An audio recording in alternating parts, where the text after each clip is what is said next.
So I have two customer segments, which are the post-its in red would represent the customer segments of people who need the services, whereas which my biggest bet is that the post-its in green represent the other customer segment, which are people who are looking for opportunity to make their buck worth it and to pay it forward and to apply the to buy is to vote, acheter c'est voter. So if we look at the value proposition of the center, so for going to be hell. Okay, so if we look at the first one, what we're offering is affordable, quality public health services. So I'm going to skip right away to show you the key activities to give you an idea of what I mean by public health services. So things like a laundromat, emergency pet sitting, services to help with bed bug crisis, movers, and to relay secondhand furniture, because you don't always need a warehouse, you just need to get it from who gives to who needs. And that's a big problem because sometimes they will find a bed at the Salvation Army, but the Salvation Army can't deliver it. So we want to serve as a relay, and also take care of food security for the people who come to the center, have a lot of popular education going on and workshop. And we're going to have a volet of ressourcerie, which is taking secondhand stuff and pimping it.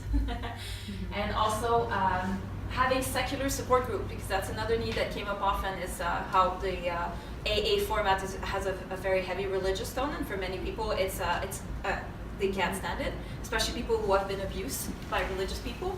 You tell them about give it all up to God, and they're like, shut up. So we really care about being up to date and work in harm reduction. So instead of preaching sobriety only and the type that the AA does, we're going to be going a different direction in harm reduction according to really accurate modern science on what addictions are. So the people of the customer segment who need it, well, for them they would be getting the service with the price adjusted, which is either $0 or cost. $0 would be for people like homeless people who are really just getting out of it, and cost adjusted to the cost would be for people on welfare, on their old age pension, and so on. So they are socially and economically isolated, so we plan to make sure that the services they get doesn't take such a huge hindrance on their already limited budget, so that they have more money in their pocket to flourish. And those would be our early adopters. We will have zero problem in getting those people to come. They will be referred to us by the Referral Center of Greater Montreal. It's a strong ally who's currently producing stats to back up these needs that I've been telling you that are missing. They can tell us how many times they're requested in a year and how they have zero agencies to refer for. So these stats are being made at the moment.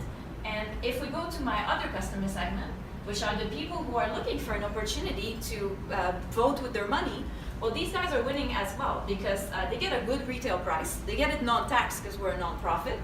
And also they're tired of being disillusioned by how a lot of nonprofits don't use the funds well and give themselves huge salary. So our extreme accountability and transparency is going to inspire them and make them feel a sense of purpose with what they do. So for them, they win getting the kind of world they want to bring into existence by consuming from us, because all the services that we have, their particularity is that the prices are adjusted. So whether you're low or high income, you can still get a service from us. The price is adjusted to your revenue, and what you like about it is that you know that you're connected with others. And our services are high quality. We really care about the protocol with the good savoir-être of the staff. So everyone win-win. Now, let's talk about our unfair advantage. I've said it, because we're a nonprofit, we have no tax, and we are the competition to the for-profit. Now, if we look at our channels, well, the laundromat is a big one because it makes people come in regularly, and it's a place where people have an hour and a half to kill. So it's a good time for intervention and for understanding what their needs are. The rest of the community center will be shared with other nonprofits or co-ops using it with us. So it's going to be a place where you walk in and it's filled with really cool services that because it's a one large open space, you see there's a hairdresser over there, and you see there's like workshops and arts and craft, and they're cooking over there. And this is going to be what makes people come back. Also, the website is going to be very interactive, and it's going to map other services that we collaborate with, and being referred by other agencies, a big channel. Another thing we want to do is we're currently talking with media to get to become a documentary series, a web series on the making of the center, and eventually once we're operating to continue the series with what we're doing. So hopefully the the green customer segment, Mr. and Mrs. Everybody, they're going to fall in love with us by watching the web series and be like, these guys are so cool, I want to help them out, how can I help them? So that's what we plan on doing, and it's going to value a lot of human stories and a lot of successes that we'll get through this web series.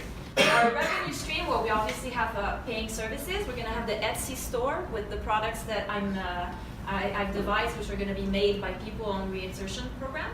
And then membership to the co-op, so the other people sharing the space with us as well, and all the different levels of membership. If we choose to go for solidarity membership, it means people could get kind of like a generous donation type of membership, as well as being a user.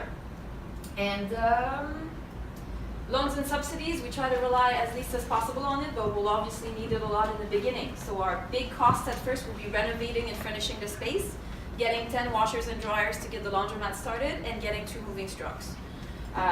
Recurring cost, obviously, rent and amenities, wages, because one of our goals to know that we're successful as a business is to get to a place where we don't rely on subsidies and wages, and because of our paying services and all our other scope of activity, we hope to be able to reach that within 2 years, and that there's going to be enough. It's like a commercial project that is done in a non-profit way, so there's going to be money coming in and services being given, well, paid for as well.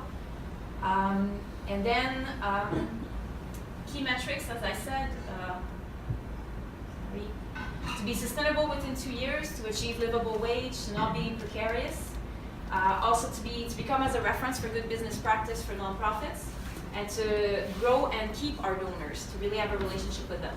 Now, if I show you key partners we have already, I consider all the mentorship I'm getting from here and from other mentors we have as a big deal, because we get to validate everything before we send it out. So that makes me feel confident.